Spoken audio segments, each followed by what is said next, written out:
Welcome to பண்ட்ரை study. ஒரு வழியாக TNUSRB constable exam conduct பண்ணி முடிச்சிட்டாங்க. அடுத்தது சப் இன்ஸ்பெக்டர் எக்ஸாமினேஷன் தான் நம்ம இன்றைக்கி கட் ஆஃப் அனாலிசிஸ் பார்க்க போகிறோம். அதுக்கு முன்னாடி சப் இன்ஸ்பெக்டர் எக்ஸாமுக்கு நீங்கள் படிக்க ஆரம்பிச்சிருங்க, சரிங்களா? இது ஒரு ஜஸ்ட்டு வீடியோ மாதிரி பார்த்துட்டு இமீடியட்டாக உங்களோட சப் இன்ஸ்பெக்டரை பார்த்துக்குங்க. ஏன்னா ரிசல்ட் வரட்டும், நம்ம ஃபிசிக்கல் அட்டன் பண்ணிக்கலாம். அவ்வளோ இதில் இன்னும் போட்டு கன்ஃபியூஸ் பண்ணிகிட்டே இருக்காதுங்க, வருமா வரமாட்டாதுன்னு சொல்லிட்டு நீங்கள் சப் இன்ஸ்பெக்டர் எக்ஸாமை நோக்கி பயணிங்க, சரியா? சரிங்க, இது நம்ம சில கம்பைலேஷன்லாம் கொடுத்துருந்தோம். இந்த previous year question, general studies, psychology, book back question, உங்களுக்கு தெரியுமா, கரண்ட் அஃபேர்ஸ் எல்லாமே யூஸ்ஃபுல்லாக இருக்கும். வரப்போகிற சப் இன்ஸ்பெக்டர் எக்ஸாமுக்கும் யூஸ்ஃபுல்லாக இருக்கும்னு நம்ம நம்புகிறோம். இது காவலர் தேர்வு அஃபிஷியல் ஆன்சர் கீ வரட்டும். நான் அந்த கான்ஸ்டபிள் இதையும் நான் அப்டேட் பண்ணிடுறேன். அந்த சைக்காலஜி ப்ளஸ் ஜென்ரல் ஸ்டடீஸ் ஒன்று நல்லா தெரிஞ்சுக்கோங்க. கான்ஸ்டபிள் படிக்கிறவங்க சப் இன்ஸ்பெக்டர் கொஸ்டினும் படிங்க, சப் இன்ஸ்பெக்டர் படிக்கிறவங்க கான்ஸ்டபிளையும் தயவுசெய்து படிங்க, சரிங்களாங்க? ஒன்றும் அதனால் லாஸ் கிடையாது, உங்களுக்கு ப்ராஃபிட் தான். சரிங்க, இப்போ இதுக்கு வருவோம்.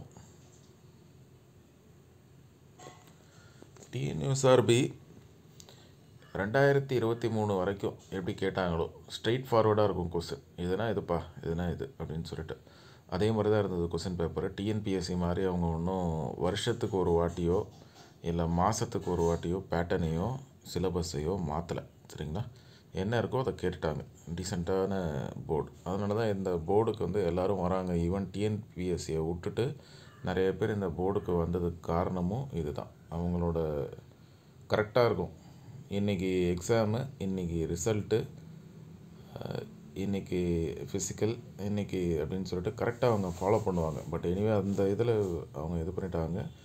பட் ஓகே, அவங்க எக்ஸாம் நடத்துகிறதுலையும் அந்த ரிசல்ட் ஓட்டுறதுலையும் அந்த இதை கரெக்டாக அவங்க ஃபாலோ பண்ணாங்க. அதனால தான் நிறையா டிஎன்பிஎஸ்சி ஆஸ்பிரன்ஸ் கூட இங்கே வந்துட்டாங்க. ஆல்மோஸ்ட் 6 months முடிச்சிடுறாங்க ப்ராசஸை.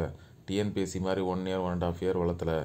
அதனால் நம்ம அட்லீஸ்ட் இந்த வேலைக்காவது போயிடலாம் அப்படின்னு சொல்லி தான் நிறைய பேர் வந்துட்டாங்க. அதனால் கட் ஆஃபும் இன்க்ரீஸ் ஆகிடுச்சு. சரிங்க, இப்போ கொஸ்டின் பேப்பரை பார்த்தீங்கன்னா ஆஸ் யூஷுவல் சயின்ஸில் அதிக கொஸ்டின். அந்த உங்களுக்கு தெரியுமா புக் பேக் கொஸ்டின் கிளியராக இருந்தீங்கனாலே அதை நீங்கள் அடிச்சிருக்கலாம். Plus previous year question base பண்ணி தான் எல்லாமே வந்துருந்துச்சு. ஹிஸ்ட்ரி, எக்கனாமி, பாலிட்டி, ஜியாகிரஃபி, சரிங்களா, எல்லாமே அதில் தான் வந்துச்சு. பொது அறிவு கூட நீங்கள் ப்ரீவியஸ் இயர் கொஸ்டினை நல்லா ஸ்ட்ரென்தன் பண்ணி தான் வந்திருக்கும். அறிவியலில் 16, ஜென்ரல் ஸ்டடீஸ் அண்ட் நடப்பு நிகழ்வுகள்லேருந்து 9 கொஸ்டின், மற்றதுலலாம் ஒரு 5, 6 அப்படின்னு சொல்லிட்டு, சரிங்களா? இப்போ கொஸ்டின் பேப்பரை பொறுத்த வரைக்கும் ஆல்மோஸ்ட் ஈஸி தான், சரிங்களா? குரூப் 2A, குரூப் 2 அதெல்லாம் ப்ரிப்பேர் பண்ணுறவங்க, கிளியர் பண்ணவங்க, ஒரு குரூப் 4ல் ஒரு 150 கிராஸ் பண்ணி அடித்தவங்களுக்குலாம் அந்த கொஸ்டின் பேப்பர் ஒன்றுமே கிடையாது. அதுதான் உண்மை, சரிங்களா? அது நிறையா நியூ கமர்ஸ் நீங்கள் எழுதிருப்பீங்க, உங்களுக்கு டிஃபிகல்ட்டாக இருந்திருக்கலாம். பட் ஆல்ரெடி ப்ரிப்பேர் பண்ணிகிட்டு இருக்கவங்களுக்கு இது ரொம்ப ஈஸியான கொஸ்டின் பேப்பர் தான், சரிங்களா? 1 or 2 மினிமம் 1 year ப்ரிப்பரேஷனில் அந்த டிஎன்பிஎஸ்சியில் இருந்திருந்தீங்கன்னா இது உங்களுக்கு ஈஸியாக தான் இருந்திருக்கும், சரிங்களா? அடுத்தது வேக்கன்சியை பாருங்கள். 3661. அந்த 21 வந்து ஸ்பெஷல் கேட்டகரியில் போட்டிருக்காங்க. அதே மாதிரி இங்கே வந்து தமிழ் எலிஜிபிலிட்டி டெஸ்ட்னால் தமிழில் வந்து ஒரு மார்க் எடுக்கணும், அப்போ தான் நீங்கள் வந்து பாஸ். அதே மாதிரி தான் டிஎன்பிஎஸ்சிக்கும் டிஎன்யூஎஸ்ஆர்பிக்கும் அதில் 1.5 மார்க்கு, இது 1 mark. எதுக்கு அதை வச்சாங்கன்னு தெரியல. அதையும் 200 மார்க்னு மாற்றிடலாம். பட் ஏன் அந்த 1.5 இருக்குன்னு புரியல எங்களுக்கு. ரெண்டும் ஒன்று தான், என்ன அதில் மாற்றம் பண்ண போகிறாங்க? நெகட்டிவ் மார்க்கிங் இருந்தாலாவது எதாவது இம்பேக்ட் இருக்கும், அந்த இம்பேக்டும் இல்லை டிஎன்பிஎஸ்சியில். ஏன் அதை வச்சுருக்காங்கன்னு தெரில. பட் இங்கே ஸ்ட்ரைட் தான். 70 கொஸ்டினா 70 மார்க், 80 கொஸ்டினா 80 மார்க். அது மாதிரி தமிழில் 32 எடுத்தால் தான் உங்களோட ஜிஎஸ் பேப்பரே அங்கே எவால்வேட் பண்ணுவாங்க, இல்லைன்னா எவால்வேட் பண்ண மாட்டாங்க, சரிங்களா? அதனால தான் நான் கூட சொன்னேன், எங்கள் பொது Tamil TNPSC previous year question பார்த்துட்டு போங்க, கண்டிப்பாக பொது தமிழில் நீங்கள் 32 கொஸ்டின் எடுத்தாகணும் அப்படின்னு சொல்லிட்டு. அதே மாதிரி ஜிஎஸ்லேயும் 25 மார்க் மேலே எடுத்தால் தான் உங்களோட மார்க்கே வரும், அப்படின்னா நாட் எலிஜிபிள் அப்படின்னு சொல்லி வந்துடும். அப்புறம் 1:5 ரேஷியோவில் கூட போகிறாங்க. ஃபார் எக்ஸாம்பிள் பிசியில் ஃபீமேலில் ஒரு 100 வேக்கன்சி இருக்குதுன்னு வச்சுக்கோங்களேன், 500 பேரை ஃபிசிக்கலுக்கு கூப்பிடுவாங்க, சரிங்களா? அப்போ எவ்வளோ காம்படிஷன் இருக்கும்னு பார்த்துக்குங்க. ஆல்ரெடி கட் ஆஃப் எகிரிடுச்சு. ஒரு கொரோனா டைமுக்கு முன்னாடிலாம் நீங்கள் பார்த்தீங்கன்னா ரொம்ப கம்மியாக இருக்கும் கட் ஆஃப். ஏன்னா அதிக பேர் எழுதலை. ஏன்னா ஃபிசிக்கல் சம்மந்தமாக அந்த ஃபிசிக்கல் இருக்கிறதுனால நிறைய பேர் நமக்கு இது ஒத்து வராதியா அப்படின்னு சொல்லிட்டு டிஎன்பிஎஸ்சி இந்த பக்கம் திரும்பிட்டாங்க. எஸ்எஸ்சி, ஆர்ஆர்பி, ரயில்வே அப்படின்னு சொல்லி இப்படி பெரிய அப்படி தான் இருக்கும். ஒரு செட் ஆஃப் பீப்புள் மட்டும்தான் ஃபிசிக்கல் சம்மந்தமாக இருக்கவங்க மட்டும்தான் இதை எழுதிட்டு இருந்தாங்க. பட் இப்போ ஃபிசிக்கல் அட்டன் பண்ணுறாங்களோ இல்லையோ அவங்க இதுக்குள்ளே வந்ததுனால தான் இப்போ கட் ஆஃப் இது. அதுக்கு காரணம் ஸ்டூடெண்ட்ஸ் கிடையாது, அது காரணம் டிஎன்பிஎஸ்சி தான் முழுக்க. அவங்க கரெக்டான நேரத்தில் ரிசல்ட்டை பப்ளிஷ் பண்ணலை, அதனால் நிறைய குளறுபடிகள். அதனால் எல்லோரும் என்ன நினச்சிட்டிங்க, ஓகே டிஎன்யூஎஸ்ஆர்பியில் ஒரு 6 monthஸில் என்டையர் ப்ராசஸும் முடிச்சிடுறாங்க, எல்லாம் பர்ஃபெக்டாக வருது, எல்லா மார்க் இருக்குது, எல்லாத்தையுமே கொடுத்துட்றாங்க, ஈவன் அஃபிஷியல் ஆன்சருக்கு எல்லா ஃபைனல் ஆன்சருக்கு எல்லாமே தெளிவாக இருக்கும். நீங்கள் பாருங்கள், பாஸ்ட் ரெக்ரூட்மெண்ட்டில் எடுத்து ஓப்பன் பண்ணி பாருங்கள். Answer key, final answer key, cut off mark, ரோஸ்டரில் ரிட்டனில் என்ன வந்துச்சு, ஃபைனல் ஆன்சர் கீ எல்லாமே பர்ஃபெக்டாக யார் என்னென்ன மார்க் எடுத்தாங்கன்னு கொண்டு இருக்கும் அதில். பட் இவங்கள மாதிரி கிடையாது. அதனால தான் எல்லோரும் அது வராங்க. அதனால் நீங்கள் வந்து ஸ்டூடெண்ட்ஸ்குள்ளே நீங்கள் வந்து இது பண்ணிக்காதீங்க. அதுக்கு காரணம் போர்டு தான். சரிங்களா?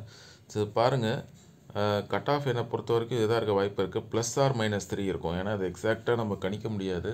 ஏன்னா வந்து கொஷின்ஸ் கம்மி, அதனால் வந்து இதாக தான் இருக்கும்.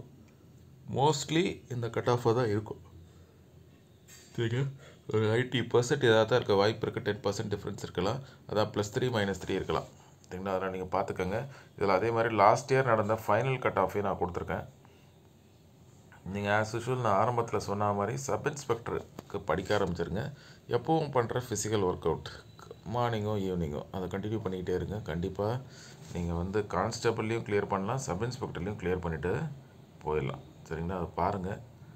கண்டிப்பாக சப் இன்ஸ்பெக்டர் இதை விட கொஞ்சம் லெவல் கூட தான் இருக்கும். அது கொஞ்சம் பாருங்கள். ப்ரீவியஸ் இயர் கொஸ்டின் உங்களுக்கு தெரியுமா, book back questions, current affairs plus TNPSC previous year கொஸ்டினையும் நீங்கள் பார்த்துக்கோங்க. சரிங்களா? தப்பு கிடையாது. டிஎன்பிஎஸ்சிலையும் இதே ஹிஸ்ட்ரி, இதே ஜியாகிரஃபி, இதே பாலிட்டி, இதே எக்கனாமி, இதே சயின்ஸு, இதே ஜியாகிரஃபி, இதே பாலிட்டி தான்.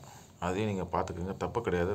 கொஸ்டின் பார்க்க உங்களுக்கு இம்ப்ரூவ்மெண்ட் கிடைக்கும். இப்படியா அப்படியா, உங்களோட ஷார்ட்கட்டில் ஞாபகம் இருக்கா, டெஸ்ட் சீரியஸ் போட்டு பார்க்குறத விட 10 times equivalent solving previous year question paper. அதை நல்லா ஞாபகம் வச்சுக்கோங்க. நீங்கள் கோத்ரூ பண்ணுங்கள், உங்களுக்கு புரியும். மற்றபடி இந்த வீடியோ பார்த்து முடித்த உடனே க்ளோஸ் பண்ணிவிட்டு நீங்கள் சப் இன்ஸ்பெக்டர் ப்ரிப்பரேஷனை தொடருங்க. தயவுசெய்து எனக்கு வருமா வராதா அப்படின்ற கன்ஃபியூஷனில் மதில் மேல் பூனை மாதிரி உட்காந்துடாதீங்க. அது உங்களுக்கு டைம் தான் வேஸ்ட் ஆகிட்டே இருக்குமே தவிர உங்களுக்கு வேலை கிடைக்காது. அதனால் அதை பார்த்துக்கோங்க. சப் இன்ஸ்பெக்டர் இதுக்கு வந்து எஃபர்ட்டை நல்லா போடுங்க. இதில் என்னென்ன மிஸ்டேக்ஸ் பண்ணிங்கன்றத பாருங்கள். ஷார்ட்கட்ஸ் கண்டிப்பாக தேவைப்படும். ஷார்ட்கட்ஸ் இல்லாமல் ஒன்றுமே பண்ண முடியாது. காம்படிட்டிவ் எக்ஸாமில் என்ன தான் நம்ம படிச்சிருந்தாலும் எக்ஸாம் மேலே ஞாபகம் வராது. ஒரு லிங்க் இருந்தால் தான் டக்குன்னு அந்த இது நமக்கு மைண்டில் அடிக்கும். சரிங்களா? பார்த்துக்கோங்க.